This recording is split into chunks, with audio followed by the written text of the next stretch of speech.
Augmented reality? What is that? Is that like VR? Can you give me some examples?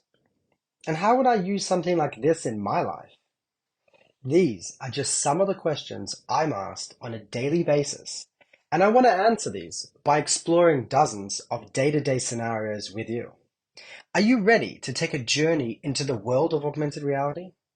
To explore the endless possibilities of this groundbreaking technology and how it will change the way that you interact with the world around you? Then join me on my new podcast, Reality One.